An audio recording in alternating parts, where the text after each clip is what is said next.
नमस्कार दोस्तों, आप सबका स्वागत है हमारे YouTube channel GK Vikram study में।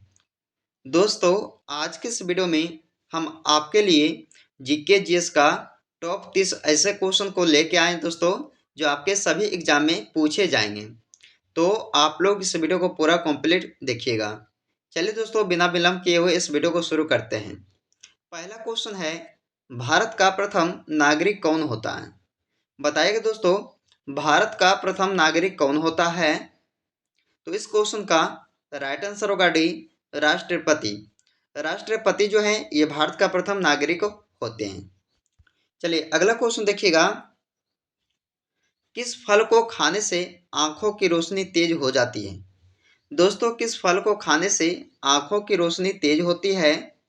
तो इस क्वेश्चन का राइट आंसर होगा सी, कीवी फल। कौन सा फल? कीवी फल, याद रखिएगा। चलिए आगे बढ़ते हैं। भारत के किस राज्य में सबसे ज्यादा बंजर जमीन है? दोस्तों, सबसे ज्यादा बंजर जमीन किस राज्य में है भारत के? तो वो होगा राजस्थान राज्य में। यानी कि इस क्वेश्चन का सी राइट आंसर होगा, राजस्थान राज्य। आगे बढ़ते हैं। ऐसा कौन सा देश है जिसके पास एक भी आर्मी नहीं है? बताइए दोस्तों, ऐसा कौन सा देश है जिसके पास एक भी आर्मी नहीं है? तो इस क्वेश्चन का राइट आंसर होगा आइसलैंड। आइसलैंड देश। चलिए आगे बढ़ते हैं। मिसाइल मैन के नाम से किसे जाना जाता है? मिसाइल मैन के नाम से कौन जाने जाते हैं? अब्दुल कलाम जी। यानी कि इस क्वेश्चन का बी राइट आंसर होगा दोस्तों। अब्दुल कलाम को जाने जाते हैं मिसाइल मैन के नाम से। आगे बढ़ते हैं। किसानों का मित्र किसे कहा जाता है? बताइएगा, मोस्ट इंपोर्टेंट क्वेश्चन है। किसानों का मित्र किसे कहा जाता है? केंचुआ को। केंचुआ को दोस्तों किसानों का मित्र कहा जाता है। आगे बढ़ते हैं। नदियों का देश किसे कहा जाता है? नदियों का देश किसे कहा जाता है? तो बांग्लादेश को। यानी दोस्तों इस क्वेश्चन का राइट आंसर होगा ऑप्शन डी, बांग्लादेश को कहा जाता नदियों का देश, याद रखिएगा। अगला क्वेश्चन आता है, पागल कुत्ते के काटने से कौन सी बीमारी होती है? पागल कुत्ते के काटने से कौन सी बीमारी होती है? ऑप्शन है टाइफाइड, चेचक, कैंसर या रेबीज। तो दोस्तों इस क्वेश्चन का राइट आंसर होगा ऑप्शन डी वाला, रेबीज। पागल कुत्ते काटने से रेबीज बीमारी होती है। अगला क्वेश्चन देखिएगा, ऑस्कर पुरस्कार किस क्षेत्र में दिया जाता है? ऑस्कर पुरस्कार किस क्षेत्र में दिया जाता है? तो दोस्तों इसे सिनेमा के क्षेत्र में दिया जाता है ऑस्कर पुरस्कार को। यानी कि इस क्वेश्चन का ए राइट आंसर सही हो जाएगा। आगे बढ़ते हैं कि ऋग्वेद में पुरंदर शब्द का प्रयोग किसके लिए हुआ था? ऋग्वेद में पुरंदर शब्द का प्रयोग किसके लिए हुआ था? दोस्तों इंद्र के लिए हुआ था। यानी कि इस क्वेश्चन का बी सही उत्तर हो जाएगा। चलिए आगे बढ़ते हैं। मेवाड़ की आंख किसे कहा जाता है? मेवाड़ की आंख कहा जाता है कुंभलगढ़ दुर्ग को। यानी दोस्तों इस क्वेश्चन का ए राइट आंसर होगा। आप इसे याद रखिएगा, काफी मोस्ट इंपोर्टेंट क्वेश्चन है।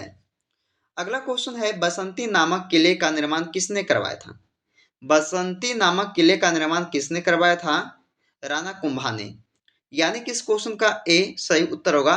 बसंती नामक किले का निर्माण राणा कुंभा द्वारा करवाया गया था। अगला क्वेश्चन है, सन्यासियों के सुल्तान के नाम से कौन जाने जाते हैं? दोस्तों सन्यासियों के नाम से सुल्तान के नाम से कौन जाने जाते हैं? तो याद रखिएगा, हामिद उद्दीन नागौरी। क्या दोस्तों? हामिद उद्दीन नागौरी। इस क्वेश्चन का डी सही जवाब होगा। अगला क्वेश्चन आता है कि मीरा ने अपनी अंतिम समय कहाँ पर बिताया था? बताइए दोस्तों, इसका आंसर क्या होगा? मीरा ने अपनी अंतिम समय जो है कहाँ पर बिताया था? तो द्वारिका में। यानी कि इसका बी सही उत्तर होगा, द्वारिका में ये अपनी समय जो है अंतिम समय बिताए थे मीरा जी। चलिए अगला क्वेश्चन देखिएगा, वालर किस जाति का लोक नृत्य है? वालर दोस्तों किस जाति का लोक नृत्य है? तो याद रखना गरासिया का। यानी कि इस क्वेश्चन का बी राइट आंसर होगा, गरासिया जाति का। चलिए अगला क्वेश्चन देखिएगा, संत धन्ना का जन्म किस जिले में हुआ था? संत धन्ना का जन्म किस जिले में हुआ था? टोंक जिले में। कौन से जिले में? टोंक। याद रखना दोस्तों, टोंक जिले में ये संत धन्ना का जन्म हुआ था। अगला क्वेश्चन आता है कि राजस्थान के धातु नगरी किस शहर को कहा जाता है? राजस्थान के धातु नगरी किस शहर को कहा जाता है? तो ये नागौर शहर को कहा जाता है। यानी कि इस क्वेश्चन का सी राइट आंसर होगा दोस्तों, धातु नगरी जो है नागौर शहर को कहते हैं। अगला क्वेश्चन है, असहयोग आंदोलन को गांधी जी ने कब वापस लिया था? असहयोग आंदोलन को गांधी जी ने कब वापस लिया था? 1922 ईस्वी को वापस लिए थे। याद रखना दोस्तों आप सब, इसका राइट आंसर आपका ऑप्शन बी होगा, 1922 में ये असहयोग आंदोलन को गांधी जी ने वापस लिए थे। अगला क्वेश्चन है, भारत में सर्वाधिक दूसरी बोली जाने वाली भाषा कौन सी है? तो भारत में सर्वाधिक दूसरी बोली जाने वाली भाषा कौन सी होगा? कौन सा भाषा होगा दोस्तों? बांग्ला भाषा। यानी कि इस क्वेश्चन का सी सही उत्तर हो जाएगा। अगला क्वेश्चन है, आधुनिक युग की मीरा के नाम से कौन जाने जाते हैं? तो आधुनिक युग की मीरा के नाम से किसे जाना जाता है? तो महादेवी वर्मा जी को। यानी कि इस क्वेश्चन का सी राइट आंसर होगा, महादेवी वर्मा को आधुनिक युग की मीरा कहा जाता है। अगला क्वेश्चन है, आधुनिक युग का तुलसी किसे कहा जाता है? तो आधुनिक युग का तुलसी जो है दोस्तों वो कहा जाता है मैथिली शरण गुप्त को। यानी कि इस क्वेश्चन का डी सही जवाब हो जाएगा। अगला क्वेश्चन देखिएगा, भारत का पेरिस किसे कहा जाता है? भारत का पेरिस किसे कहा जाता है? दोस्तों भारत का जो पेरिस है वो कहा जाता जयपुर शहर को। याद रखना है, जयपुर शहर को भारत का पेरिस कहा जाता है। अगला क्वेश्चन है, ओणम किस राज्य का प्रमुख त्योहार है? ओणम किस राज्य का प्रमुख त्योहार है? दोस्तों ये होगा केरल राज्य का। यानी कि इस क्वेश्चन का सी राइट आंसर सही हो जाएगा। अगला क्वेश्चन है, छठ किस राज्य का प्रमुख पर्व है? छठ किस राज्य का प्रमुख पर्व है दोस्तों? तो ये हो जाएगा दोस्तों बिहार राज्य का जो है ये छठ पर्व महत्वपूर्ण माना जाता है। अगला क्वेश्चन देखिएगा, सरदार सरोवर परियोजना किस नदी पर स्थित है? सरदार सरोवर परियोजना किस नदी पर स्थित है? दोस्तों इस क्वेश्चन का राइट आंसर होगा डी वाला, नर्मदा नदी पर। कौन सा नदी पर? नर्मदा नदी पर ये जो सरदार सरोवर परियोजना दोस्तों स्थित है। अगला क्वेश्चन आता है कि महात्मा गांधी जल विद्युत परियोजना किस राज्य में स्थित है? तो महात्मा गांधी जल विद्युत परियोजना किस राज्य में है? तो ये होगा दोस्तों कर्नाटक राज्य में। चलिए आगे बढ़ते हैं। आगे का क्वेश्चन में पूछा है कि जीवन रक्षक हार्मोन किस ग्रंथि से निकलता है?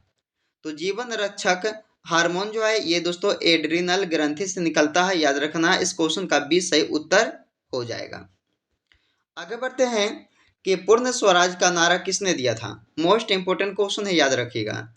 पूर्ण स्वराज का नारा जो दिए थे किसने दिया था? पंडित जवाहरलाल नेहरू ने। पंडित जवाहरलाल नेहरू द्वारा ये पूर्ण स्वराज का नारा दिया गया था। इस क्वेश्चन का सी राइट आंसर हो जाएगा। चलिए अगला क्वेश्चन आता है, हड़प्पा सभ्यता का स्थल रोपर भारत के किस राज्य में है? तो ये हड़प्पा सभ्यता का जो स्थल रोपर है दोस्तों वो भारत के किस राज्य में है? तो पंजाब राज्य में है। यानी कि इस क्वेश्चन का ए सही उत्तर हो जाएगा। चलिए आगे बढ़ते हैं। प्रथम बौद्ध संगीति कहाँ पर हुई थी? प्रथम बौद्ध संगीति कहाँ पर हुई थी? दोस्तों ये हुआ था राजगृह में। कहाँ? राजगृह में। यानी कि इस क्वेश्चन का डी सही जवाब होगा, प्रथम बौद्ध संगीति जो हुआ था राजगृह में हुआ था। तो दोस्तों आज की इस वीडियो में हमने आपके लिए टॉप 30 क्वेश्चन को कवर किए हैं जो आपके सभी एग्जाम में पूछे जाएंगे। तो दोस्तों आप लोग इस वीडियो को पूरा देखिएगा और ध्यान से देखिएगा। 30 क्वेश्चन में से कितने क्वेश्चन का आप लोग सही आंसर किए हैं कमेंट करके जरूर बताइएगा। तो चलिए दोस्तों फिर मिलते हैं आपसे अगले वीडियो में। जब तक आप लोग इस वीडियो को पूरा देखिएगा और ध्यान से देखिएगा।